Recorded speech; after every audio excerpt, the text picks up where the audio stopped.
Hola a todos, ¿cómo estáis? Mi nombre es Juan Jesús Vallejo. Soy periodista, escritor y director del programa Noche de Misterio en Caracol Radio. Sonidos, músicas y danzas que son capaces de transportarnos a otros mundos, de abrir una puerta a otra realidad inquietante con la que podemos interactuar, desde los famosísimos mantras tibetanos, pasando también por los cuencos del Tíbet, o músicas, por ejemplo, que cantaban esclavos para poder salir de su terrible vida. Realmente la música nos libera. Pero si queréis saber sobre esto y mucho más, no os perdáis el último podcast de Noche de Misterio. Sonidos del más allá.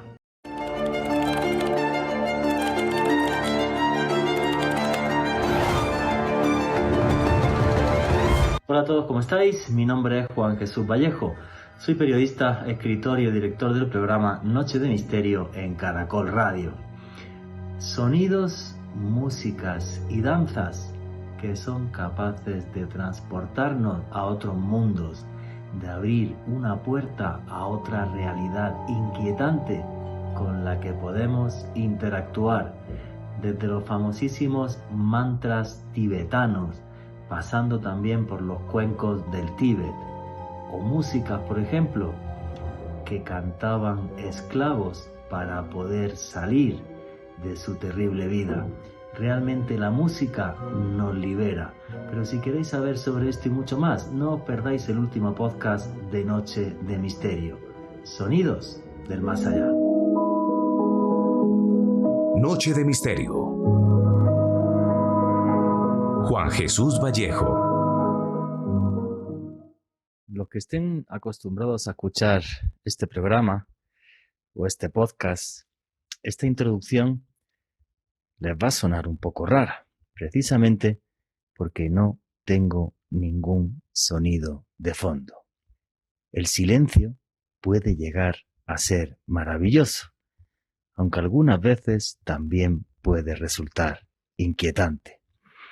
Pero quería que escucharan mi voz así para ver qué sensación les daba, creo que diferente a la del resto de programas o de podcasts, si me oyen luego en diferido.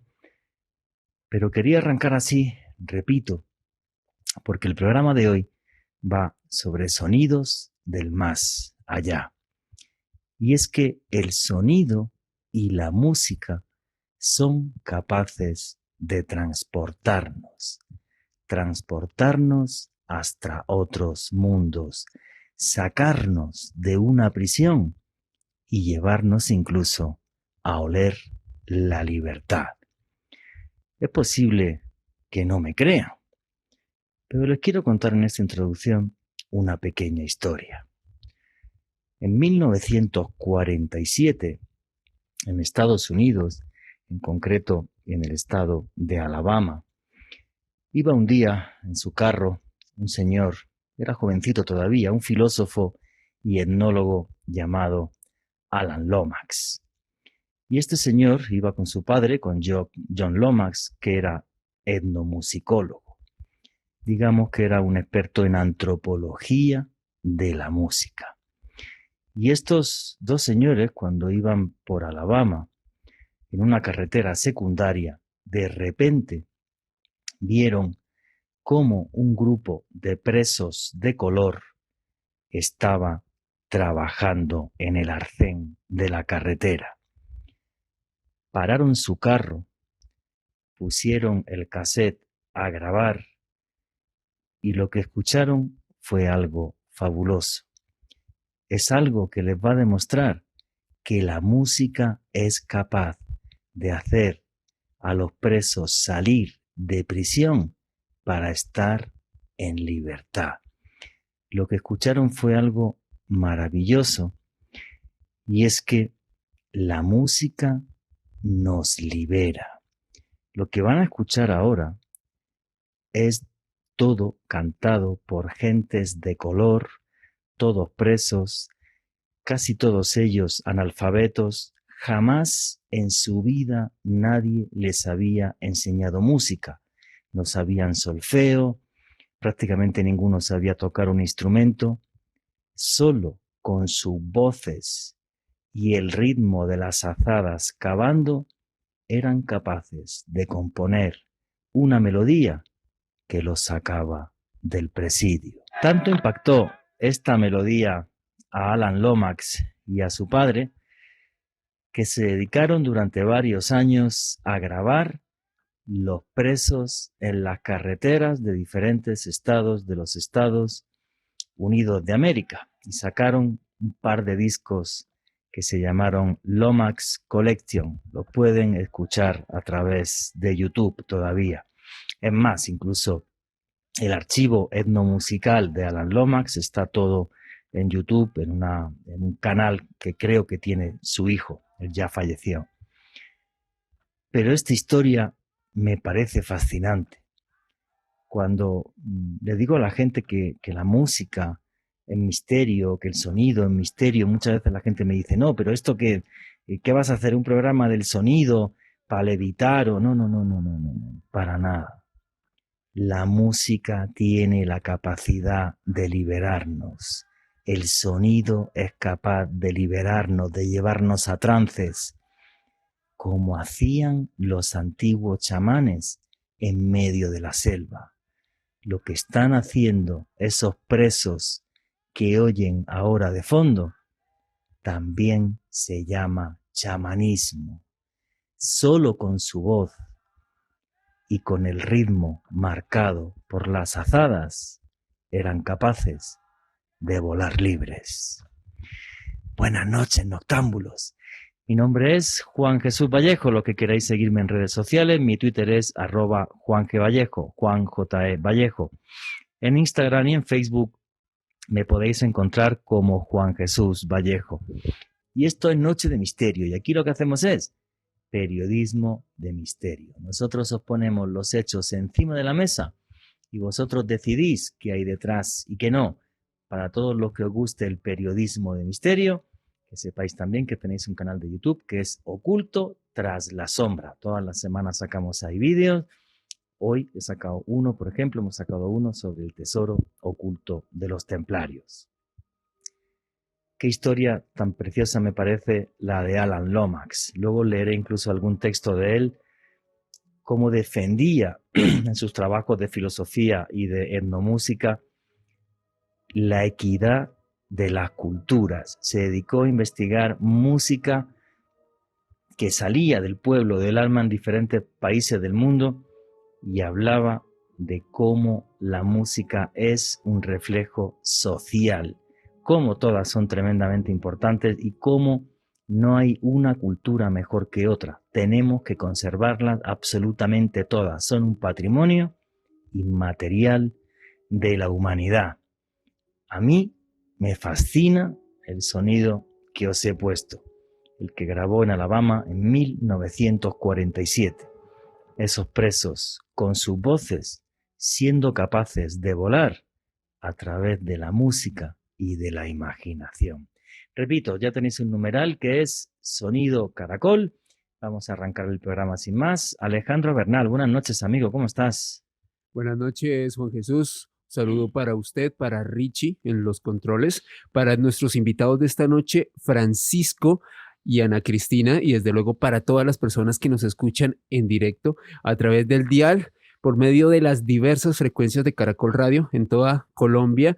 También, Juanje, un saludo muy especial para todos quienes nos escuchan a través de la aplicación para dispositivos móviles, una aplicación gratuita de Caracol Radio, y desde luego un abrazo enorme para todos los que nos sintonizan a través de los podcasts que estamos publicando cada semana en una lista de reproducción del canal de YouTube de Caracol Radio. Esta noche, Juanje, un tema muy especial para mí, como usted bien lo sabrá. Fui periodista musical, amo la música, para mí es una de las expresiones artísticas más sublimes del espíritu humano, y maravillosa esa introducción con el señor Lomax y este canto de liberación de los presos afroamericanos en Estados Unidos. Juanje, maravilloso. No, pues gente que tenía una vida tremendamente marginal, gente que no se pudo adaptar de salir de las plantaciones y vivir en sociedad cuando eran tremendamente racistas con ellos, y es increíble esa música a gente que no sabía ni tan siquiera solfeo.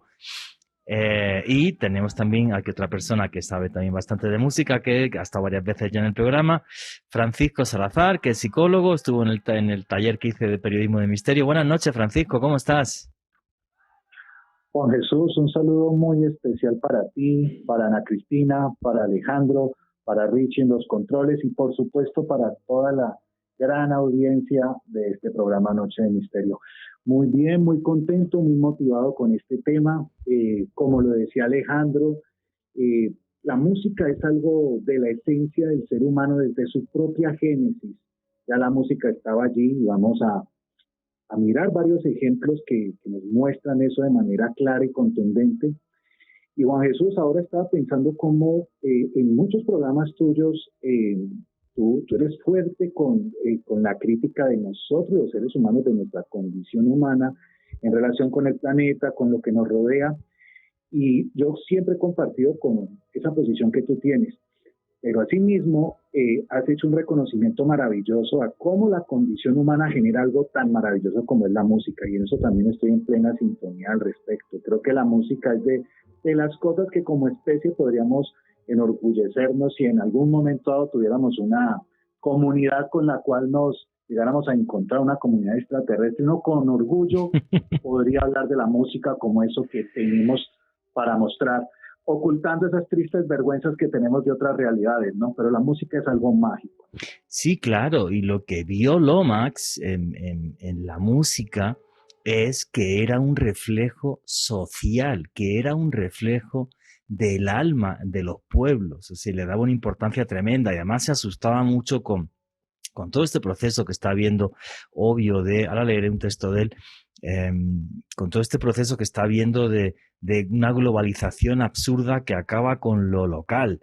Entonces, pues, bueno, me parece una historia fabulosa. Bueno, y Alan Lomax fue el que descubrió, por ejemplo, a grandes del blues en la cárcel, como fue Lead Bailey y otros. O sea, el tipo se dedicaba a ir de cárcel en cárcel con una grabadora grabando, y luego pues esto lo pasaba en algún programa de radio, entonces los llamaban a algunos presos y hicieron discos, y algunos se hicieron tremendamente famosos. Entonces es una historia que me parece fascinante y una historia además muy poco conocida. Fíjate, yo no sabía que el archivo suyo estaba online, y hoy esta tarde cuando lo descubrí, nada, tiene 90.000 suscriptores, una cosa así. Eso sí, tiene algunos vídeos de millones y millones de visitas, de cantantes de blues o de gente, bueno, te das cuenta cuando ves los vídeos, gente muy, muy pobre, muy humilde en lugares del sur de los Estados Unidos, pero claro, es un archivo que va a las raíces del blues y de ciertas músicas que ya no son solo norteamericanas, son músicas que son escuchadas a nivel mundial. Y esto, no sé, es una historia que realmente me fascina. Y bueno, la que también está aquí esta noche por primera vez en Noche de Misterio, que espero que sea muchas veces más, es Ana Cristina Fierro, que también estuvo en el taller que yo hice de periodismo de misterio. Pero Ana Cristina, para toda la audiencia, para todos los noctámbulos, ¿quién es Ana Cristina Fierro? Preséntese usted misma. Bueno, muy buenas noches, Juan Jesús, buenas noches, Alejandro, Francisco y todos los oyentes. Bueno, pues Ana Cristina Fierro es una persona muy curiosa. Desde siempre me ha gustado cuestionar lo que veo y pues lo que no veo también. La verdad es que desde que tengo memoria, y aún más por mi profesión, yo soy administradora de empresas, pero también docente infantil, y es lo que más me gusta hacer, porque la curiosidad y el constante cuestionamiento pues me ha llevado a explorar y a conocer muchos aspectos de la vida. También a tratar de ver y sentir ese universo que nos es revelado, pero no con los sentidos materiales, sino con esos que a veces los niños son los que nos enseñan a ver. Bueno, intentar descubrir de dónde venimos, quiénes somos, para dónde vamos, pero sobre todo, para mí ha sido muy importante tratar de entender cuál es mi misión en este momento de mi existencia. Bueno, puedo decirles también que tengo algunos estudios en locución, en doblaje, he trabajado con la otra emisora nacional hace muchos años dirigiendo clubes de fans, también he trabajado en Fusagasugá y Silvania con emisoras locales, y actualmente colaboro con algunas emisoras online. Bueno, pero aquí vamos a hablar, como dicen ustedes, de la música y los sonidos que realmente son un lenguaje universal. Exacto. La música es el único lenguaje universal que existe. No sabemos inglés, no tenemos ni idea yo no sé inglés, no tengo ni idea de lo que estaba cantando esa gente, pero me conmovió esa melodía por la fuerza que tenía, me parece algo desgarrador. Y por eso cuando lanzamos las Voyager al espacio, pusimos discos con ciertas melodías, o por ejemplo también con sonidos, como fueron por ejemplo los cantos de algunas ballenas. Alejandro Bernal, ¿qué quería comentar?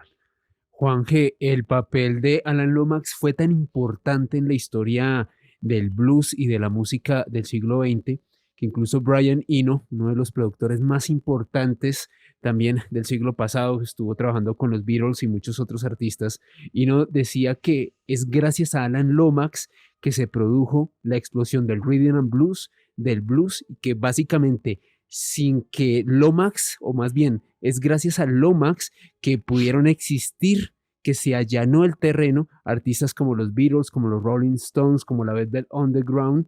Alan Lomax también trabajó con uno de los grandes íconos del blues como los Muddy Waters. O sea, estamos hablando de un tipo que básicamente gracias a su trabajo y a su difusión sentó las bases para lo que hoy en día conocemos como blues y rock. Pero cuidado con esto, ¿eh? Fíjate que lo que has dicho es importantísimo. Que al tipo, como iba a ver a gente marginal a grabarlos, luego llevaba esto a la radio y luego la gente se hacía conocida y hacían discos y todo esto, claro. El FBI lo estuvo investigando durante varias décadas. Hay un informe del FBI de 800 folios sobre la vida de Alan Lomax. No se fiaban de él, porque claro, ir a ver a gente de color en los años 40 a grabarlos y que luego se hicieran famosos, para algunos era una cosa hasta subversiva. O sea que el tipo estaba súper vigiladísimo, es una cosa muy loca. Aquí tengo un texto que es que me parece fabuloso. Él escribía de que le parecía una barbaridad, cómo se discriminaba a unas culturas o otras, ¿no? O cómo estábamos acabando con las culturas del mundo. Fijaros este texto que me parece, buenísimo. Cadáveres de culturas muertas o moribundas en el paisaje humano, que hemos aprendido a descartar esta contaminación del entorno humano como inevitable e incluso sensato, ya que se asume erróneamente que los débiles y no aptos entre las músicas y las culturas son eliminados de esta manera. Esta doctrina no solo es antihumana, es muy mala ciencia. Es un falso darwinismo aplicado a la cultura, especialmente a sus sistemas expresivos como el lenguaje musical o el arte.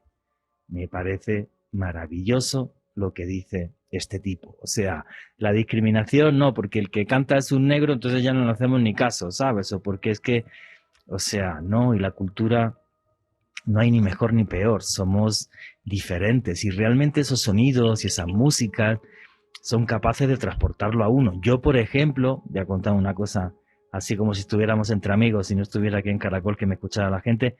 Yo ahora que empieza la semana que va a arrancar la Nochebuena, que empieza Navidad, yo no puedo escuchar flamenco. Me pongo a llorar como una magdalena, porque me lleva a mi niñez y me acuerdo de mi familia. Entonces, en estos días que entran, tengo cuidado de no poner música andaluza de la región que yo soy del sur de España, porque me sienta mal, me da demasiada melancolía. Eso creo que es la magia y el misterio que tiene la música, que nos conecta con lo más profundo de nosotros. Alejandro Bernal. Juanje, yo creo que ese es el gran trasfondo de la música, conectarnos emocionalmente con algo. Lo que usted le pasa con el flamenco es lo que quizás a muchos otros nos pasa con otro tipo de música, otro tipo de composiciones, y es que precisamente es esa esencia, esa alma que permea la música, el suscitarnos una emoción. En fin, eso es hasta cierto punto la labor del arte, y yo creo que la música es uno de los vehículos predilectos para llevarnos a ese tipo de emociones, Juanje. Efectivamente, luego en cuanto lleguemos al siguiente bloque, faltan 2 minutitos para cerrar vamos a arrancar con la historia de la música, cómo surge, como Pitágoras le pone matemáticas a la música, tenemos la música actual, pero realmente es que la música nos acompañó desde que el hombre es hombre. Casi con toda seguridad música también harían los neandertales y otro tipo de homínidos, porque nos nace de forma natural. Fijaros cualquier chamán en el mundo, ¿en qué apoya sus rezos? En cánticos, en notas, en formas que hacen que nuestra mente se eleve y sea capaz de llegar al más allá. O sea, es algo que es innato a nosotros. Preguntaba un noctámbulo que qué es el darwinismo social. El darwinismo social básicamente es la base del racismo. De lo que habla el darwinismo social es: los negros en Estados Unidos son pobres porque básicamente son inferiores a los blancos, que son más listos. Esa crueldad y esa brutalidad es el darwinismo social del que hacía referencia Alan Lomax, ¿no? Como cuando alguien desprecia la expresión cultural de otro pueblo por entender que es como inferior. Qué bestialidad, ¿no? Y es algo que yo creo que se ha hecho infinidad de veces, y es más, lo peor es que yo creo que se sigue haciendo. Algún bruto por ahí será capaz de despreciar lo que son expresiones culturales de pueblo, que todas son maravillosas. Nos pueden gustar o no, una música que nos pueda gustar más o menos, pero todas me parecen maravillosas y todas además deberían de ser rescatables. Así que bueno, y vamos a arrancar con este paseo por sonidos que nos llevan hasta el más allá.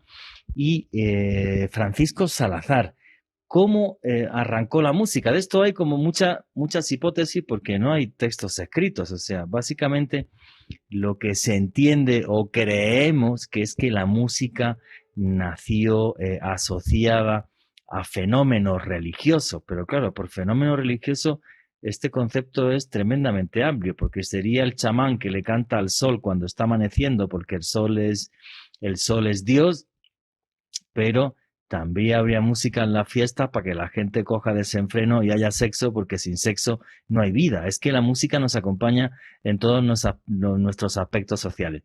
¿Qué has indagado sobre esos orígenes de la música, Francisco? Juan Jesús, pues como lo has mencionado, múltiples posturas y teorías hay allí desde diferentes ángulos investigativos.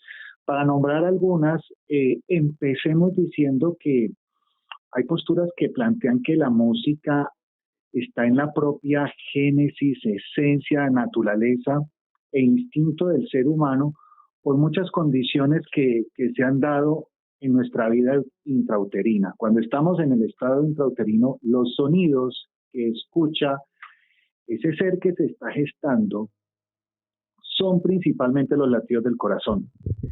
Y al tener esa estructura rítmica del corazón, se está ya creando un vínculo que va a ser no solamente emocional, sino instintivo, y que después, en la evolución humana, con su inteligencia y demás, logra combinar entre inteligencia y emocionalidad, que finalmente la música combina ambas condiciones, ¿no? Una pieza musical bien elaborada tendrá que tener algo racional, algo de intelecto, pero también desprenderá un potente elemento emocional.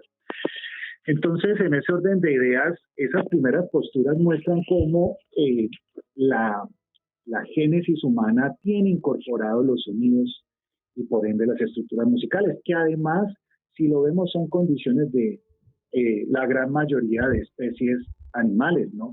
De alguna manera. Pero fíjate qué dato tan interesante has dado, y alguna vez en alguna conferencia de algún amiguete escuché ese dato.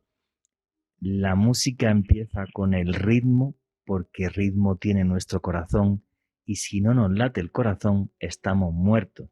Sin ese ritmo, sin ese sonido, no hay vida.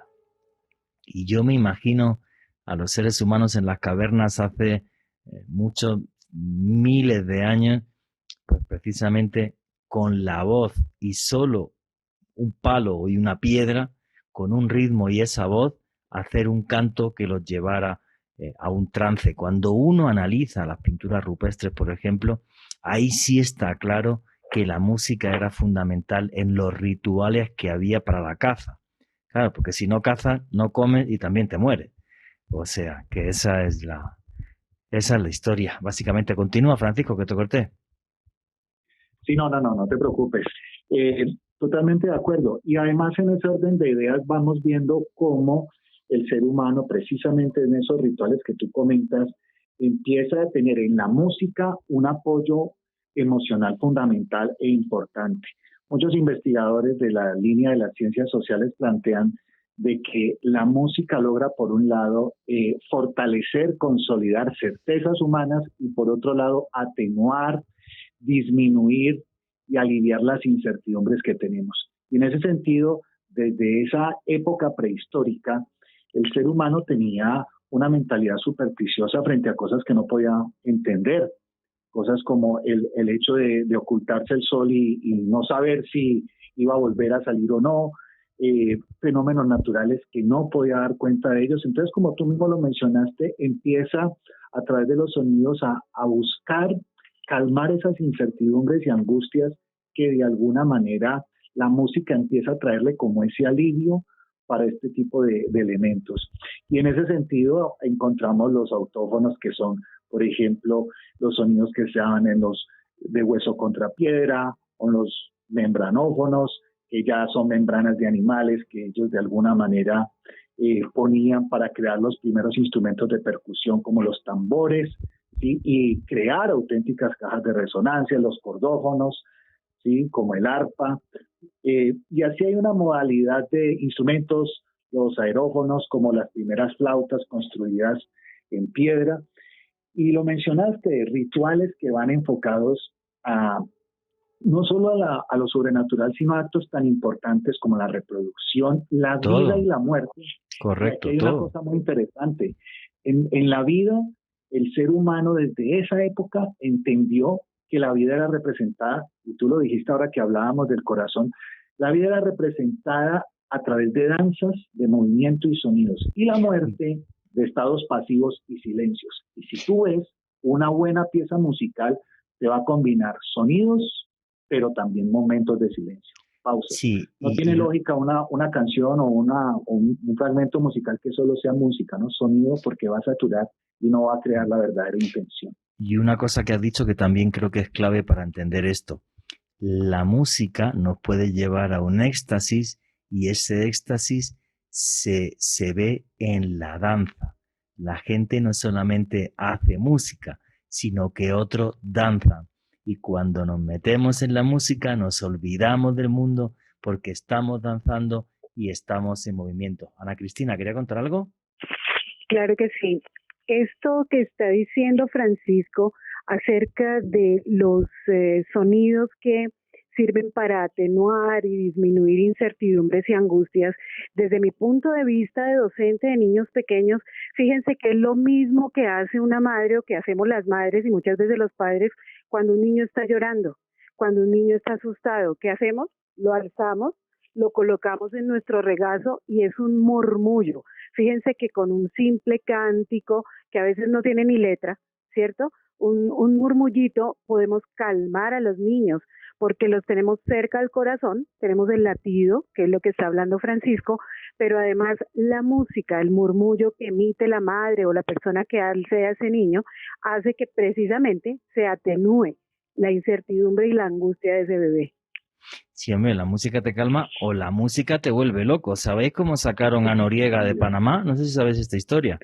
Sí. Cuando llegaron los norteamericanos y toman Panamá cayó súper rápido, rodean donde estaba Noriega, que creo que estaba Noriega, no recuerdo dónde estaba, que no podían entrar, algo así.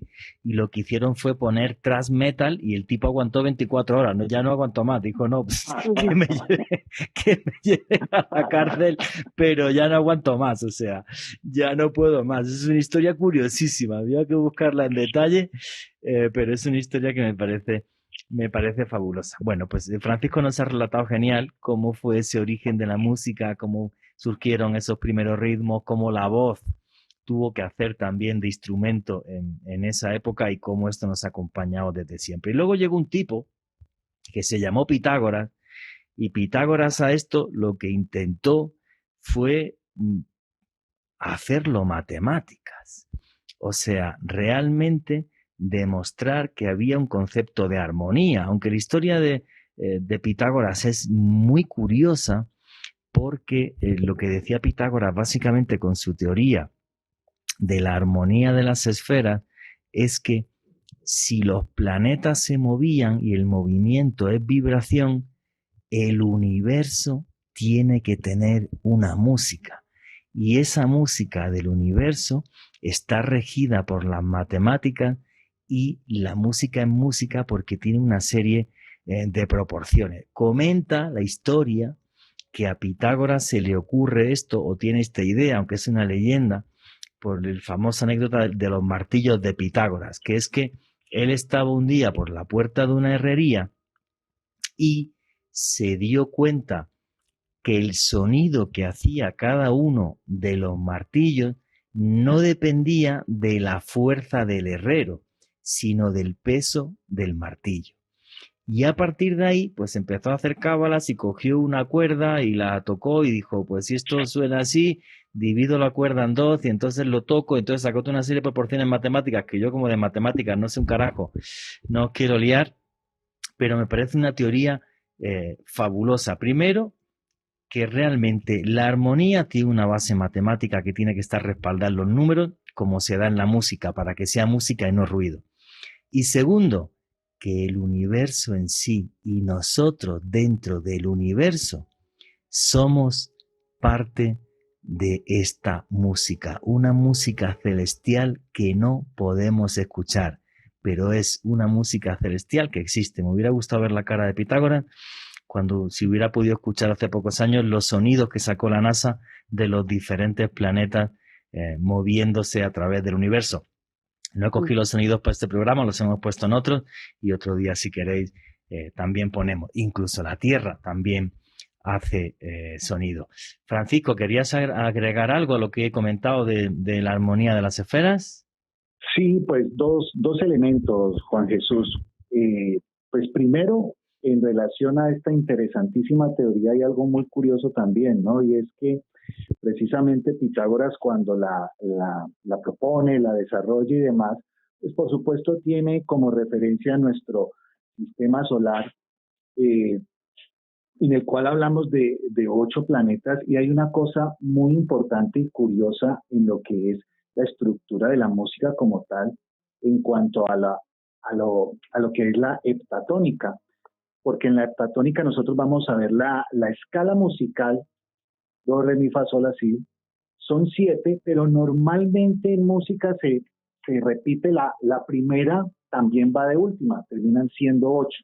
Y en ese sentido, la propuesta de pensar en 8 planetas que tiene nuestro sistema solar y que la escala musical tiene de alguna manera esos 8 momentos o escalas, es de alguna manera una propuesta de esa armonía, ese equilibrio, que de alguna manera, por supuesto, de manera, yo diría magistral, Pitágoras propone. Y el segundo punto que quería comentar es que la teoría de la Gestalt, que es una postura desde la psicología alemana, habla de la importancia de la relación de las partes y el todo.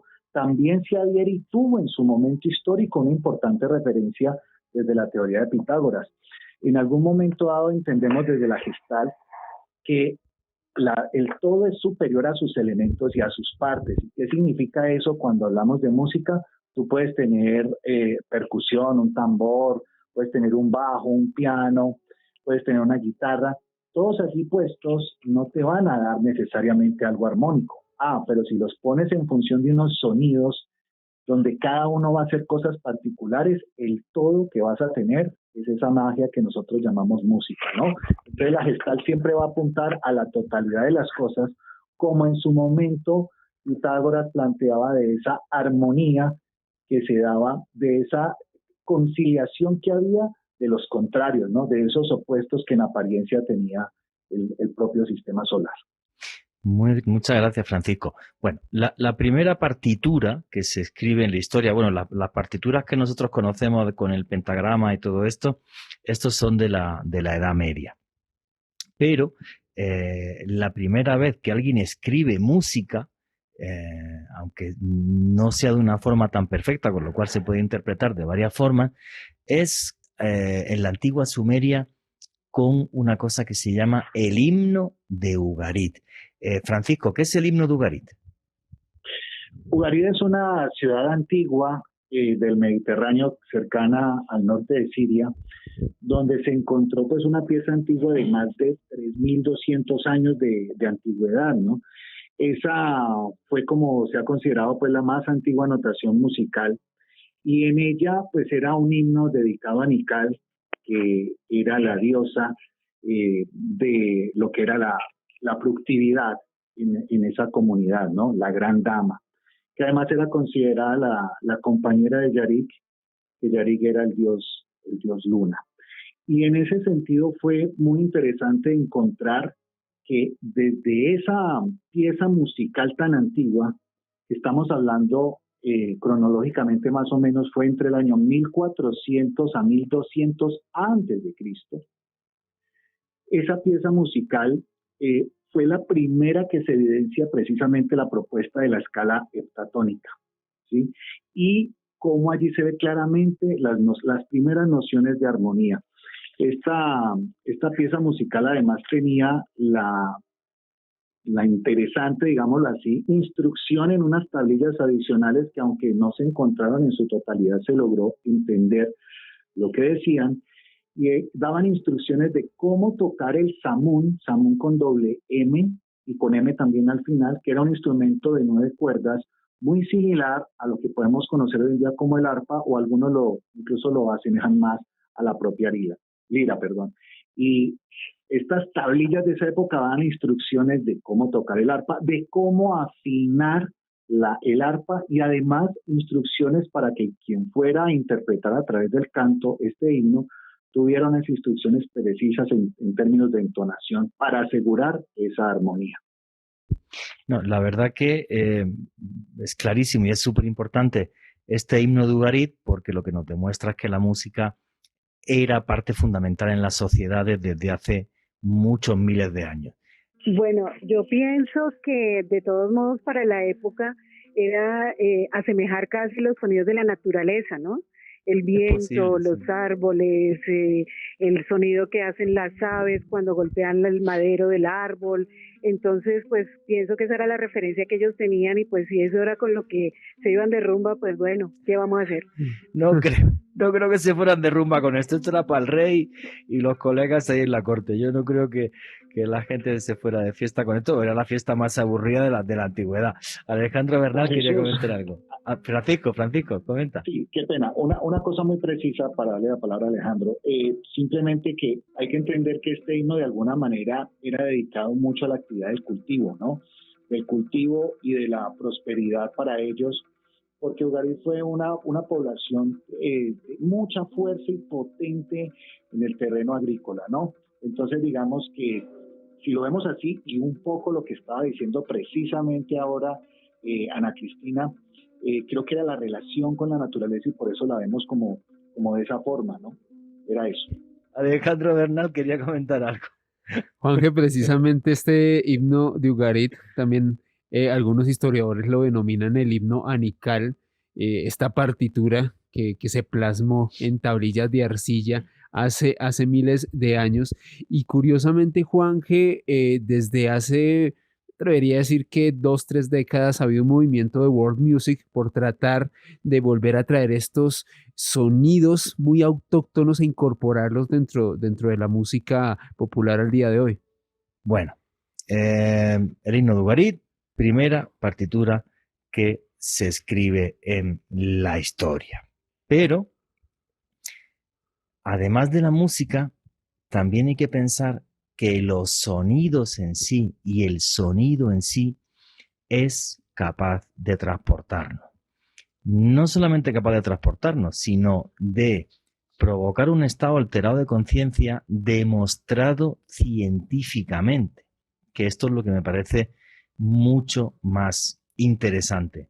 Obvio, el sonido más conocido así son los famosísimos mantras que utilizan tanto en la religión budista como en la religión hinduista, para poder entrar en trance. Os digo, está demostrado científicamente que uno se pone, cierra los ojitos, hace una respiración en condiciones, se pone a repetir un mantra y bueno, pues el corazón empieza a latirte más lento, en el cerebro las ondas cerebrales tienen una forma sinusoidal, si está en un estado alfa de conciencia, que es como una especie de sueño lúcido. Yo, que he practicado meditación trascendental, os digo que es una maravilla y realmente nos sana. Pero bueno, Ana, tenemos 4 minutitos que luego seguimos, pero ¿qué son los mantras? Ana Cristina. Bueno, precisamente ya que estamos hablando de los sonidos del más allá, podemos decir que el budismo tibetano usa los mantras como un instrumento mental. Y eso es lo más importante, porque un mantra, en un mantra la propia persona es la que produce el sonido. Y su propósito principal es alterar la conciencia. Claro, pues al hacer esto se pueden centrar los pensamientos, se pueden organizar las emociones para poder mejorar el autocontrol del yo interno. Eso es lo que se pretende en muchas disciplinas e incluso en el yoga.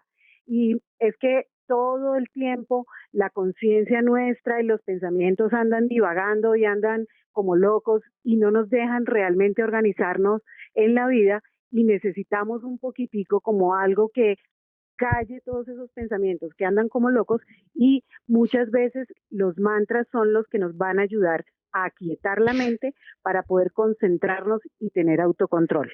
Es que eso que has dicho, Ana, es la clave. Cuando a mí me enseñaron a hacer meditación trascendental hace muchísimos años en un proyecto que fue el proyecto Coherencia, que por cierto fue muy interesante, eso lo hizo un señor, se llamaba de apellido Hengling, que incluso estuvo nominado, no por esto, sino por otras cosas, al Premio Nobel de Física.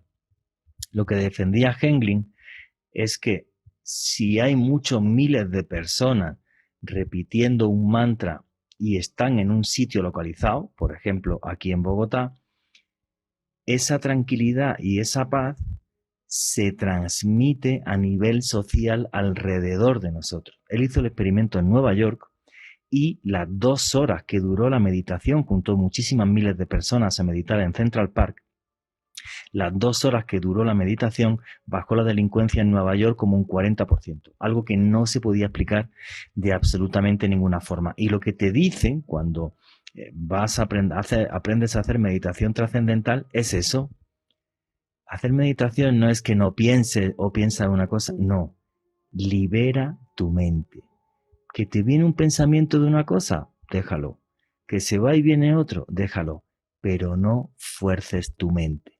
Y el problema que tenemos nosotros todo el día es que continuamente estamos forzando nuestra mente para trabajar, por ser simpáticos o por 1000 cosas. Y entonces de repente esa quietud mental realmente es capaz de transformar el cerebro. Y eso es algo que me parece maravilloso. Me gustaría que me pusierais a través de sonidos caracol, si alguno ha hecho alguna vez meditación, qué es lo que ha sentido, qué ha experimentado, o si le gusta escuchar mantras para relajarse. A mí es un tema que me fascina.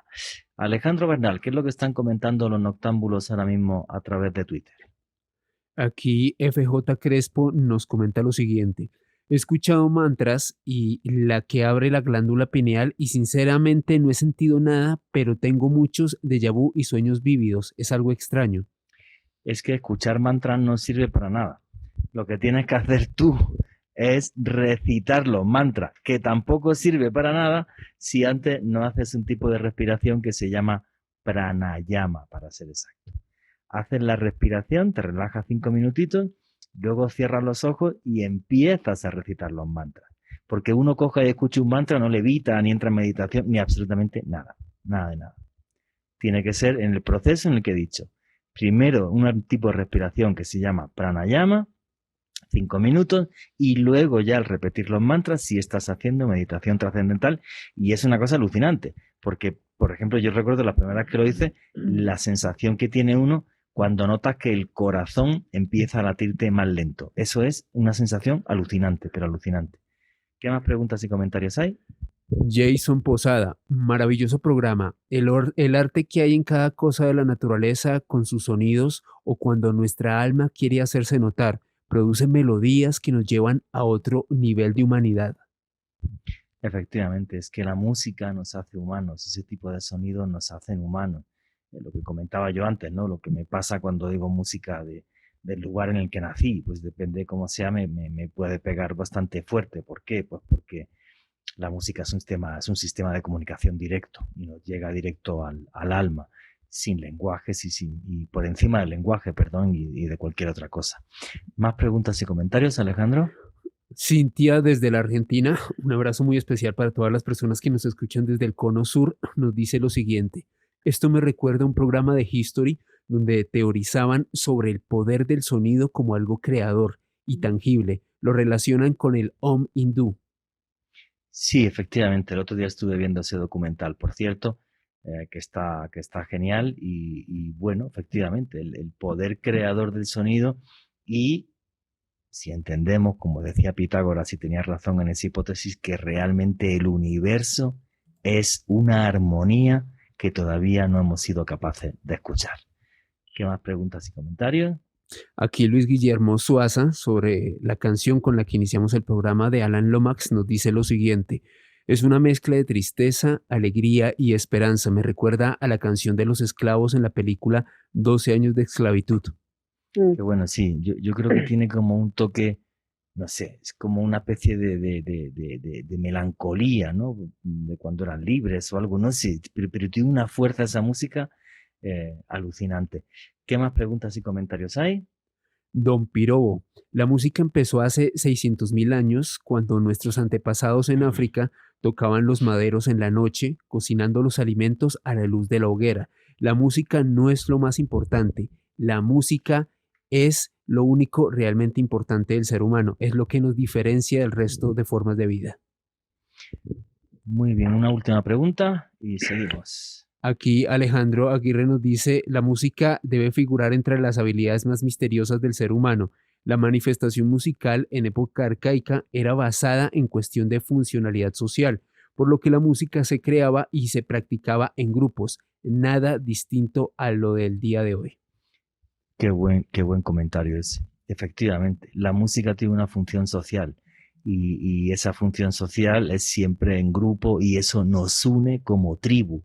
Fijaros qué tremendamente importante es esa función de la música. Bueno, estábamos hablando de los mantras que se repiten, se utilizan, perdón, tanto en la religión, en el hinduismo como en el budismo para poder entrar en trance y hacer meditación trascendental. Bueno, yo creo que el mantra más famoso que hay, con diferencia, es el famosísimo Om Mani Padme Hum, que básicamente cuando los monjes entran en trance empiezan Om Mani Padme Hum, Om Mani Padme Hum, Om Mani Padme Hum, no dicen otra cosa. Eso de recitar un mantra es un sonido, una vibración que te lleva a otro nivel de conciencia. Bueno, pues este Om Mani Padme Hum, básicamente este mantra es un mantra de budismo mahayana tibetano. Hay muchísimos tipos de budismo y el budismo tibetano, que entiende que el Dalai Lama es la reencarnación del Buda de la compasión, en concreto eso se le llama el Avalokitesvara, ese es el budismo tibetano. Bueno, pues estos son los tibetanos los que para ellos ese Buda de la compasión se refleja con esa vibración, con ese sonido. Oye, qué diferentes son unas religiones y otras, ¿no? O sea, yo creo que esto se lo decimos a un sacerdote católico y nos mira como de estáis todos, pero fatal, ¿no? Efectivamente, pues este Om Mani Padme Hum famosísimo es el mantra clásico del budismo mahayana cuando quieren entrar en meditación en torno a este Avalokitesvara o Buda de la compasión. Cristina, ¿querías comentar algo? Claro que sí. Precisamente yo aquí un poco en el fondo, voy a subir un poquito el volumen, tengo justamente ese mantra. El Om Mani Padme Hum. Sí. No. Bueno, no se escucha. Pero bueno, no se va a escuchar. De Explica, manera explica. muy breve, vamos a explicar que para contextualizar, ¿no? Los mantras en la cultura del budismo se han extendido obviamente mucho más allá de sus fronteras. Ya que el budismo pues se fundó al noreste de la India precisamente por un hombre llamado Siddhartha Gautama, que precisamente es conocido como el Buda, y ellos son unos monjes ascetas, y nosotros quizás no tenemos idea de lo que es un monje asceta, o sea, el común de los normales fuera de la gente que lo estudia, y les puedo decir que son personas que pretenden conseguir perfección moral, purificar el espíritu por medio de la negación de los placeres materiales, lo que llamamos nosotros la abstinencia, Sí, que sea bueno, una pero vida de quietud. sí, pero eh, para que la gente entienda esto, tiene que entender los conceptos básicos del budismo, que los voy a contar en sí, 30 exacto, en 30 segundos. ok, El budismo parte de una base que es dukkha y tanja, sufrimiento y deseo. Buda, uh-huh. Siddhartha, que era un príncipe del norte de la India, eh, que renunció a toda su fortuna y a su trono y todo, porque lo tuvieron toda la vida metido en un palacio, y de repente cuando vio una persona mayor o una persona enferma fue algo que le dio un shock tan grande que se fue a ver si entendía, era capaz de entender el mundo que nos rodeaba. Bueno, y él entendió, o él pensó, que hagas lo que hagas en la vida vas a sufrir, te van a pasar cosas malas, hagas lo que hagas en la vida vas a desear cosas que no vas a tener.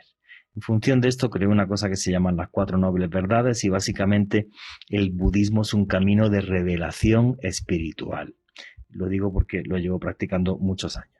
Entonces, el tema aquí es muy sencillo. Es como tenemos este problema, que es el de la frustración, que nos va a dar el sufrimiento, el deseo y tal, ese camino de revelación espiritual nos habla de intención, concentración, conducta, esfuerzo. La conducta tiene que ser recta. El olvidarte y no ser tan obseso de esas posesiones materiales. Y en función de esto, efectivamente, la meditación, que te lleva a una quietud y una paz mental, es importantísima dentro del budismo, también del hinduismo. Y entonces esos sonidos de los que os estamos hablando nos ayudan a estar en esa paz y quietud mental. Ana Cristina, ¿querías comentar algo más? Claro que sí. Pues bueno, Juanje, porque tú lo tienes casi como un estilo de vida, pero pues como estaba Bueno, no, un comentando, estilo la de gran vida, ojalá, mayoría, luego soy un desastre, o sea, tengo un Buda ahí que de veces que me mira al pobre como diciendo, a ver si haces algo ya, hijo, que no veas, pero bueno, sí, en un momento complicado de mi vida, lo único que me dio paz fue el budismo, eso es cierto, eso es ajá, incuestionable. sí, Perdona, continúa. y no, claro. Y entonces, pues, ¿qué es lo que pasa? Que estos mantras, de alguna manera, lo que tú dices, lo han practicado para llegar a un estado de purificación. Pero pues en nuestra cultura occidental se ha tomado, digamos, en disciplinas como es el yoga, como son las personas que de alguna manera quieren apartarse de tantas cosas mundanas y, e incluso en la medicina, porque los mantras también quieren generar un impacto espiritual y psicológico en las personas que los cantan. Ya dijimos que los mantras los producimos nosotros mismos somos el instrumento, ¿cierto? Porque los sonidos, las palabras, los cánticos pueden atraer una paz interior fundamental que es para el bienestar del ser humano. Claro que muchas veces, la mayoría de las veces se recitan o se cantan en la lengua sagrada del budismo, pero pues como se ha occidentalizado, las personas también pueden buscar su propio mantra. Es decir, hay personas especializadas en eso, yo no soy la experta en mantras, pero las personas que se dedican de pronto a este tipo de disciplinas saben que pueden personalizar su mantra, por decirlo de alguna manera, ¿cierto? Para que ese mantra vibre con la vibración de cada persona. Así como estamos hablando anteriormente, el universo tiene una vibración, cada planeta tiene una vibración, cada animal, cada planta y cada persona. Y Sí. precisamente este planeta y todas las personas estamos como estamos porque se nos olvidó vibrar en armonía con el otro, Mm. con la naturaleza, Bueno, con los animales. Entonces, de alguna manera, estos mantras bien llevados, con la preparación de la respiración, lo que tú comentabas, nos empiezan a dar ese tipo de integración con la vibración que está al lado o que puede estar muy lejos también y que simplemente causa bienestar, no solamente a la persona que lo está bueno, practicando, sino a esos elementos con los que está interactuando. yo quiero decir una cosa. Lo primero, Ajá, vamos a hablar de ciencia. Y realmente los estudios científicos que hay es que si tú haces meditación todos los días, se te transforma la estructura cerebral a partir de las 3 semanas. exacto. Y son estudios Ujú, científicos publicados a nivel mundial. Como hace, como por ejemplo, leer todos los días hace que tu cerebro sea mejor. Eso es un tema y el cerebro es el que manda en el cuerpo y la salud empieza por ahí. Eso es un tema exacto. que no tiene discusión alguna. Luego el tema de los mantras, porque es que hay muchas formas de hacer meditación trascendental. Por ejemplo, yo aprendí una que se llama la Védica Maharaishi. Entonces, eso es que tú vas a un ritual, te hacen un ritual allí con unas florecitas y unas vainas, y a cada uno de los que está allí le dan un mantra en función de tu año de nacimiento. Sí, Y además no lo puedes compartir con otras personas. Yo no voy a decir el mío, pues porque no puedo. Pero luego hay una serie de mantras, digamos, universales, que son este Om Mani Padme Hum y otros muchos que hay del budismo. Entonces, si alguien quiere hacer esa meditación, son muy fáciles de consultar y realmente os aseguro que si alguna vez tenéis problemas de ansiedad, como yo tenía muchísimos y demás, el tema de hacer meditación es una cosa buenísima. Bueno, en este bloque vamos a ver si terminamos este tipo de sonidos que nos abren la mente. Y os estaba hablando de estos mantras y también en el budismo tibetano se utilizan los famosísimos cuencos tibetanos, que están sí. hechos con 7 metales. ¿Nos quieres hablar de los cuencos tibetanos, Ana? Claro que sí. Bueno, se dice que están hechos de 7 metales, pero también hay unos que están hechos De de 9. 12 metales. Ay, de 12, eso no lo Por, sabía. Sigue, sí, sí, sigue. hay unos de 7, hay otros de 12 metales y pues la idea es que cada metal representa a uno de los planetas y también a una de las virtudes. Entonces, se supone que los cuencos que son de 7 metales también representan notas musicales y por eso son tan utilizados. Se dice que fueron, pues la historia de estos cuencos es un poco dispersa porque no se sabe exactamente dónde se originaron, pero se cree que en la Mesopotamia hace más o menos unos 5.000 años, ¿cierto? ¿Y qué es lo que hacen estos cuencos? Se dice que su sonido pues es mágico y particular y la combinación precisamente de los metales que tienen que activan, centran y armonizan los centros energéticos o los que son llamados chakras que poseemos los seres humanos. Y por eso muchos terapeutas vibracionales, compositores de música para la meditación y sanación, utilizan este tipo de cuencos para sus composiciones. Bueno, aquí en los cuencos tibetanos dicen que además este sonido actúa como un láser, que eso fue algo que a mí me dejó como pensando porque Como uno un dice láser. como un láser, Qué cosa tan porque loca. sí, es una cosa impresionante porque estos tienen el poder de sanación, no solamente espiritual, sino también física. Y se dice que las personas que lo utilizan, porque además hay una cosa que a mí me parece muy curiosa, y es que la persona debe tener el cuenco en su mano y hacerlo vibrar y sonar, pero a veces hay personas que se desconcentran porque pues se toca el cuenco y se empieza a rotar la baqueta para que Sí. él siga prestando su sonido, pero hay personas que se distraen, pero bienvenida a la tecnología, hoy en día podemos buscar en internet un sonido de cuentos tibetanos que armonicen los chakras, por ejemplo, los colocamos, nos sentamos o nos ubicamos en nuestro sitio de meditación o en un sitio donde estemos lo suficientemente cómodos y si nosotros no solamente escuchamos la vibración, sino centramos nuestros pensamientos, porque ya tenemos la iniciación con La meditación. Con con la mantra, con meditación. sonido, sí.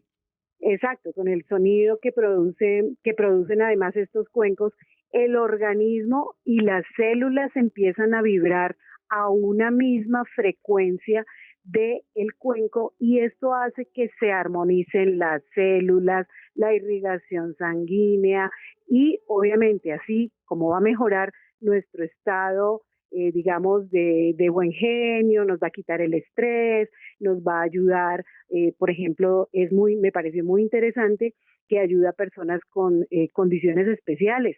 Hablemos del autismo, personas que sufren de estrés crónico, algo que me pareció importante, esas personas que sufren de migrañas terribles, con los cuencos tibetanos logran controlar, y algunas personas han dicho que termina su migraña, que ha sido prácticamente de toda la vida, porque el sonido es tan, digamos, vibran de una manera tal que el cuerpo consigue relajarse y armonizar. Eso me pareció espectacular.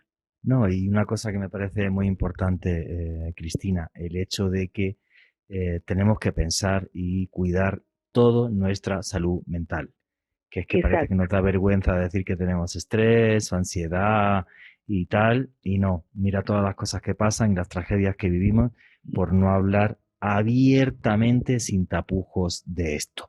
Bueno, Exacto. quedan 3 minutitos y voy a ser súper breve para acabar este bloque, porque si no, no nos va a dar tiempo a hacer Ok. todo lo que queremos hacer. A un señor en 1999, a Félix Ronner, se le ocurrió, junto con su chica Sabrina Scharer, en Berna, en Suiza, en 1999, que, oye, si tenemos cuencos tibetanos, ¿por qué no hacemos música con cuencos tibetanos? Y el tipo cogió esa aleación de 7 metales y creó un instrumento que se llama Han. Han Drum, lo podéis buscar por cualquier lado. Y era un tema muy loco, porque para que el tipo te hiciera uno, le tenías que escribir una carta y tenías que ir a Berna, Suiza, a por él. El aparato en sí, os aseguro que parece un ovni. Yo la primera vez que lo vi no me lo podía creer. Yo vi 2 originales de los que hizo este señor, pues porque ya no fabrica más. Estuvo 10 años y yo creo que el tipo tiene que ser así como más hippie que las cabras de Heidi. Y nada, o sea, le da igual y no fabrica más. Entonces, se han hecho diferentes versiones y ahora hay otras personas también que están fabricando Han. No sé si tan bueno el sonido como estos o no. Yo, es una cosa que me impactó sobremanera cuando escuché este instrumento en vivo y en directo. ¿Cómo se puede llegar a hacer música con cuencos tibetanos? Bueno, él fabricó unos 6000. Para que os hagáis una idea, hace unos 10 años yo estuve a punto de comprarme uno de segunda mano. Valía como unos $1000. Esta tarde me he metido y no he encontrado nada por menos de 5000 euros. O sea, alucina con el tema. El tío era muy hippie, pero la verdad que hubiera montado un negocio increíble si hubiera seguido fabricando estos Han a mano. Por cierto, me he quedado loquísimo porque hay un tipo en Colombia que lo fabrica. Y además parece que suenan bastante bien. Bueno, a lo que voy. A mí me fascina la música de Han. Hay algunos grupos como Han Massive que tienen millones y millones de seguidores. Son una auténtica maravilla. A mí me encanta, y lo más increíble, este instrumento es tan versátil. La primera vez que yo lo escuché, y fue con 2 chicos argentinos y me dijeron, no, todo es improvisado. No me lo podía creer. No me lo podía creer. O sea, es una cosa alucinante, pero alucinante. O sea, este tipo me parece un genio. Ahora sí, ahora venden hand drum de todo tipo de formas y maneras, pero no es el original como este que estáis escuchando. Ese sí es el original. Cómo me encanta la música que se hace con hand drum, con ese cacharro que básicamente tiene la misma aleación que los cuencos tibetanos. Es algo que me fascina. Y bueno, y vamos a pasar de lo idílico, para que veáis lo que es la naturaleza humana y cómo podemos pasar de ser ángeles a demonios en un segundo. Os hemos estado hablando de los mantras tibetanos cómo se puede entrar en meditación, hacer meditación trascendental, cómo es buenísimo para nuestro cerebro, cómo nos quita estrés, cómo nos quita ansiedad. Y ahora nos vamos a poner en el ejemplo radicalmente distinto. Imaginaros que tenemos que ir a una guerra. Amigo mío, te tocó ir a una guerra y tienes que ir sí o sí. ¿Pensáis que la música es capaz también de acompañarnos a la batalla y hacer que tengamos más valor, que no tengamos miedo? Pues fijaros, a mí hay una filosofía que me encanta, que es la filosofía del bushido, del camino del guerrero, de cómo los samuráis que practicaban el budismo zen pensaban que haciendo las cosas de forma correcta, no quebrantando un código del bushido donde se hablaba de compasión, de valor y de otras muchas cosas, uno, aunque falleciera, se podía reencarnar, ya que la muerte es algo inevitable en la vida. Esta filosofía, el bushido, que impregna todavía a día de hoy la sociedad japonesa, y estos guerreros, pues bueno, pues cuando los samuráis iban a la guerra con sus katanas, que es la espada que más corta del mundo, y esas fabulosas armaduras que las antiguas valen millones de dólares, con M, se escuchaban unos tambores de fondo que me parecen una cosa fascinante. Pero, por ejemplo, cuando estoy decaído, me pongo estos tambores, me encanta. Cuando estoy que me falta energía y tal, me pongo esto y es como si fuera pura cafeína. O sea, me parece una cosa súper, súper loca. Francisco, dale. Sí. Tú me corriges si estoy equivocado, pero tú que jugaste rugby, Sí. Lo mismo tu hermano, en el rugby hay como un ritual también previo donde hay frente al rival unos cánticos, unos movimientos como de reto, de desafío al otro equipo, y esto también hace parte como de ese impacto que se quiere impregnar al equipo rival para que haya cierta tensión. ¿Es así o no? Bueno, hay que decir que los países de Oceanía donde existe la cultura maorí, todas las selecciones, en concreto es Nueva Zelanda, también Tonga, Fiji y Samoa, hacen una danza tribal los jugadores antes de empezar. La más famosa de todas, con mucha diferencia, es el haka neozelandés. Y es tan absurdo esto que en televisión el haka tiene más audiencia que el resto del partido. O sea, es absurdo, es una cosa... Sí, es una cosa súper, súper loca. Y si buscáis en Google y ponéis haka maorí, haka Nueva Zelanda, veréis, claro, pues que es muy espectacular porque son unos tipos, no son pequeñitos, son como bastante fuertes. Aparte, muchos pues tienen, por ejemplo, cuando juegas ya a ese nivel, las orejas se te deforman. Se conoce como oreja de luchador o oreja en col. Entonces, bueno, pues ellos efectivamente hacen esa danza que tiene muchos significados. O sea, es una danza donde tú le estás mostrando tu respeto a tu enemigo y a la vez le estás diciendo a tu enemigo, cuidadito amigo, que por encima de mí no hay nadie. Por ejemplo, la haka clásica, la haka maorí, la famosísima danza de la media luna, lo que dice el estribillo, lo que dice es algo así como yo vivo, yo muero, yo soy el hombre valiente que hace salir el sol. ¿Vale? Como demostrando tu valentía. Aparte es toda una historia porque es de un gran guerrero que de repente se escondió porque lo perseguían y al cantar pues era como que se hacía invisible.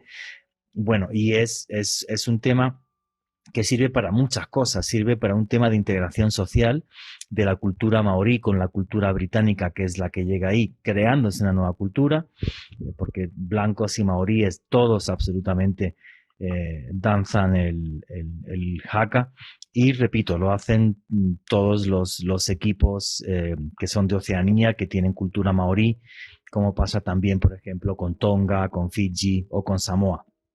Aunque la neozelandesa es la súper, súper famosa. Bueno, los jugadores hasta entrenan la haka, o sea, y los llevan a ver personajes de importancia maorí para que les expliquen las haka, porque para ellos es un tema súper importante, es su cultura y es su historia y es su orgullo. Y luego encima de todo con la curiosidad que, claro, por genética los maoríes son como ideales para jugar rugby, porque miden todos 1,90 m y pesan 110 kilos.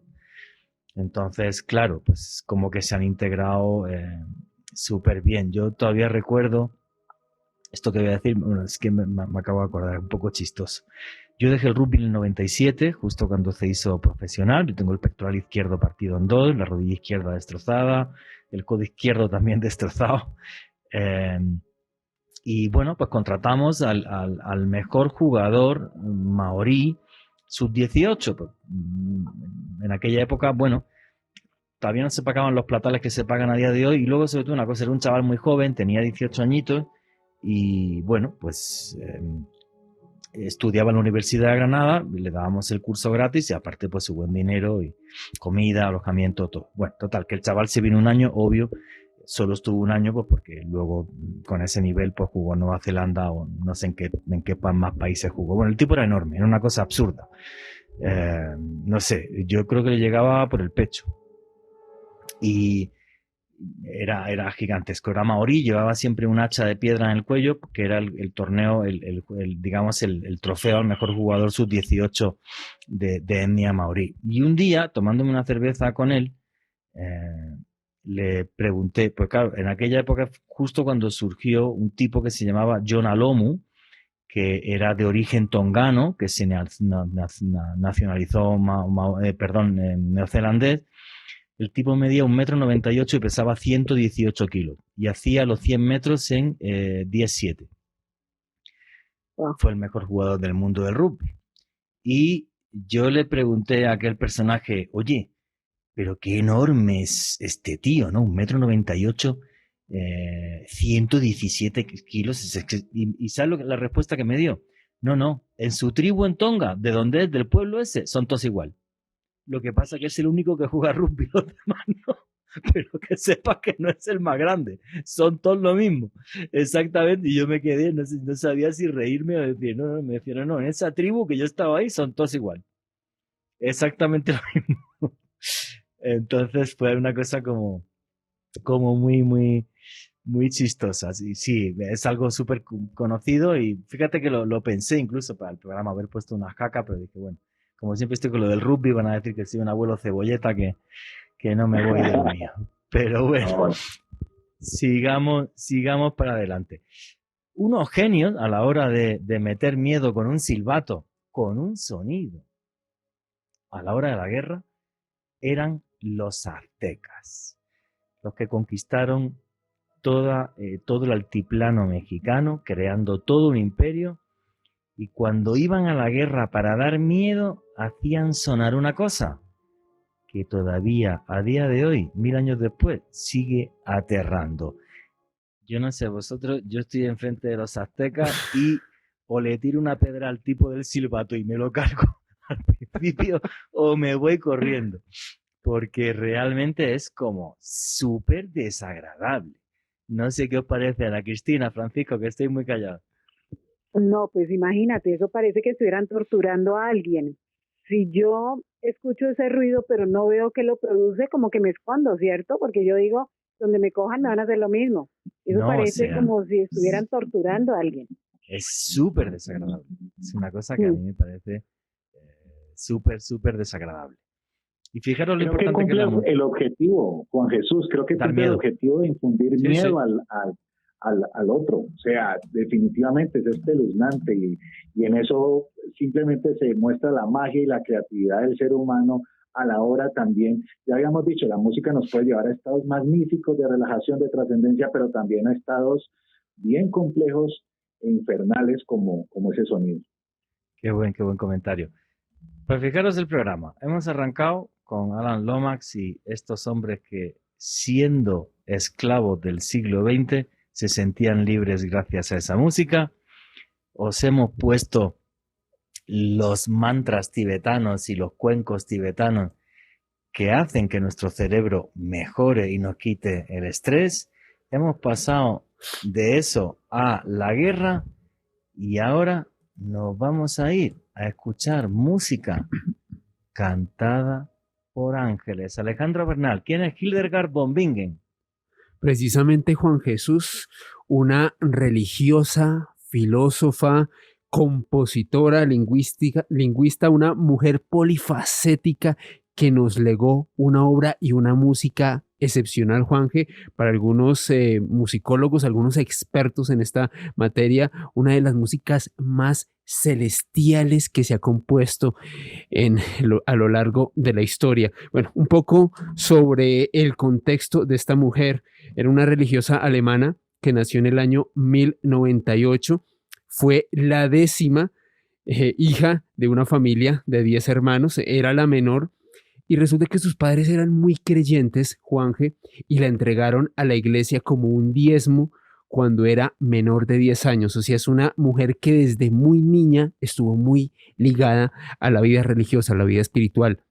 Según sus biógrafos, desde los 3 años de edad, esta mujer sufría de un tipo de visiones. Decía entrar en un estado bastante extraño, Juanje, en el cual podía observar luces. En otros momentos observó auténticos ejércitos, prodigios que, de acuerdo a su testimonio, cartas escritas por ella y por otros biógrafos que la han estudiado, ella tenía este tipo de visiones en estado de vigilia. Es decir, a diferencia de otros videntes, no estaba en ningún trance ni estaba en un sueño, sino cuando estaba despierta podía entrar en estos estados oníricos muy importantes. Hacia el año 1141, cuando tenía 42 años, precisamente en una de estas visiones, de acuerdo a ella, recibió una instrucción directa de Dios en la cual la instaba a escribir todo lo que oyera y viera en estas visiones tan particulares.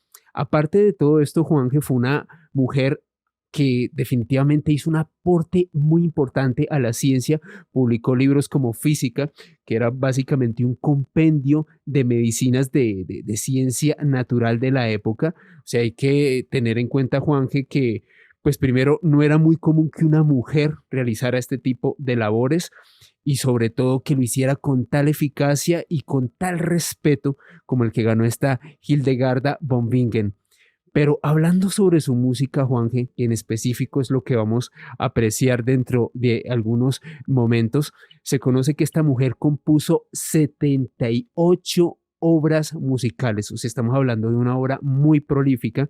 De acuerdo a los expertos, la música hildegardiana se diferencia de la música de su época por utilizar amplios rangos tonales que de hecho exigen bastante al cantante utilizar tonos agudos y melodías que no son muy fáciles de replicar, salvo por una persona que tenga una voz muy entrenada. Una de las expertas que ha estudiado más la vida y la música de Hildegarda von Bingen es una autora neerlandesa, Emily Zoom, y ella dice que Hildegarda hace parte de una serie de mujeres que tenían esta capacidad de conectar lo espiritual con la música. Ella la denomina como una trovadora de Dios, una mujer que pasó a la historia por su legado musical, científico y artístico, Juanje. Realmente un personaje muy especial. Entraba en esos estados de éxtasis desde los 3 años. Está toda su vida en el convento. Esta mujer hizo tratados de medicina, de filosofía, todo un genio. Y lo más inquietante, cuando entraba en éxtasis hacía psicografía, o sea, empezaba a escribir sin que ella supiera que estaba escribiendo. Y lo hacía en un lenguaje completamente diferente, un alfabeto distinto, que pasó a la historia como lingua ignota o el lenguaje de los ángeles. Y en estos éxtasis escribía textos y componía canciones. Lo que vais a escuchar para muchos y para Hildegard von Bingen es la música que los ángeles le dictaban, la música que ella recopilaba en trance y más tarde pasaba a notas musicales. un fragmento que se denomina Kyrie eleison, de una gran obra de Hildegarda o Eclesia. Hay que recordar que la obra de esta mujer, tal y como comentaba Juan Jesús, trascendió el ámbito de la filosofía, la medicina. De hecho, se llegó a comentar que es una de las primeras mujeres que habló del orgasmo femenino. Imagínese, Juan Jesús, siglos mucho antes que existieran este tipo de movimientos de liberación femenina, una visionaria, una de las mujeres más talentosas de la historia y Sí, que sí. es santa actualmente Santa. de la Iglesia Católica. Santa Hildegard von Bingen, correcto, amigo, es santa. Sí, es una historia que a mí me parece fascinante. Es más, sus restos que están en una catedral alemana son visitados todos los años por muchísimas miles de personas. Precisamente miles de personas que creen que Hildegard von Bingen estuvo en contacto, como ella afirmó, con seres que eran ángeles que se comunicaban a través de textos y de música con ella. Bueno, señores, y nos faltan 5 minutitos y como somos un montón de invitados, vamos a ir cerrando y dando las conclusiones. Francisco Salazar, amigo, tus conclusiones, tus redes sociales. Por cierto, también un saludo a Charlie González, que nos está escuchando desde Uruguay y estuvo también en el taller de misterio. Francisco, ahí tienes el micrófono para ti. Bueno, no, conclusiones. Hemos tenido una magnífica noche donde hemos recreado esto de la maravilla humana de la música. Como lo hemos dicho hoy en esta mesa de debate, si hay algo que enorgullece a nuestra especie a nivel universal, es la música. Es como hemos entendido que nuestra génesis está íntimamente ligada con los sonidos, con la música y cómo estamos haciendo un esfuerzo para tener una armonía con el universo, con el cosmos en general. Ojalá esto nos sirva realmente para crecer, para ser mejores, porque estamos en deuda en muchas cosas con nuestro planeta y con nosotros mismos. Mis redes me encuentran en YouTube como Docente Decente, la palabra decente en signo de interrogación. En Facebook también me encuentran como Docente Decente de la misma forma, en Instagram Docente Decente 1 y en Twitter Docente Decente 7. Muchas gracias a ustedes, ha sido un verdadero placer. Muchísimas gracias, Francisco. Ana Cristina Fierro, sus conclusiones, señorita. Claro que sí. Importante ver cómo la música abarca desde lo mejor hasta lo peor del ser humano, pero muy especial saber cómo todas esas tradiciones místicas convergen en en una intención espiritual cuando la música se encamina por ese lado.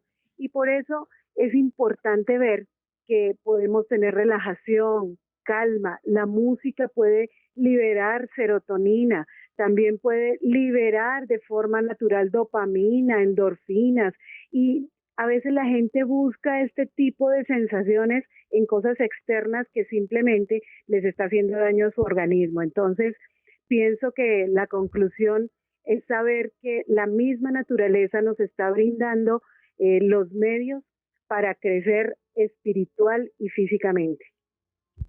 Muchísimas gracias, Ana Cristina Fierro. Alejandro Bernal, tus conclusiones, amigo, tus redes sociales para que la gente pueda seguir. Juanje, sin lugar a dudas, un periplo apasionante por uno de mis temas favoritos, como es la música, no solamente porque fue una materia que estuve investigando a profundidad en una etapa de mi vida profesional, sino porque hasta el día de hoy sigo siendo amante de la música, melómano, y para mí fue realmente un viaje espiritual, un viaje incluso a través de la historia por parte de, reitero, para mí el arte más sublime. Juanje, le quiero recordar a los oyentes que Noche de Misterio sigue todos estos sábados normalmente, a pesar de ser fin de año, y a propósito, a partir del lunes 27 de diciembre estaremos realizando unos especiales de fin de año aquí en Caracol Radio para que estén súper pendientes. También quiero aprovechar, Juanje, para enviarle un abrazo enorme a todas las personas que nos oyen en directo y en diferido, desearles una feliz Navidad, un feliz Año Nuevo, felices fiestas, que estén reunidos en compañía de su familia y de sus seres queridos, y me pueden seguir en Facebook, Twitter e Instagram en @alebernalpress con @S.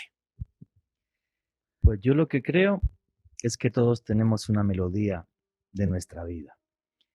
Y la de cada uno es íntima, única y personal. En el caso, en la mía, y acercándome a fechas como esta, pues me acuerdo de lo que cantaba mi mamá.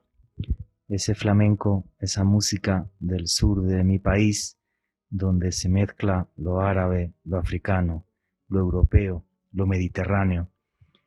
Y son melodías que nos hacen mejores personas, que nos recuerdan lo que somos, que nos dan nuestra identidad como tribu, como parte de una familia, como parte de algo mucho mayor.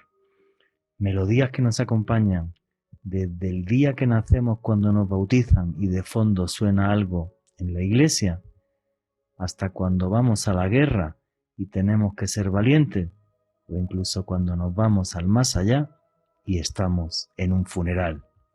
Notas y sonidos que hacen que el ser humano sea lo que sea y que nos transportan hasta otros mundos. Y nunca, nunca olvidéis que vivimos en un mundo mágico porque está repleto de misterio.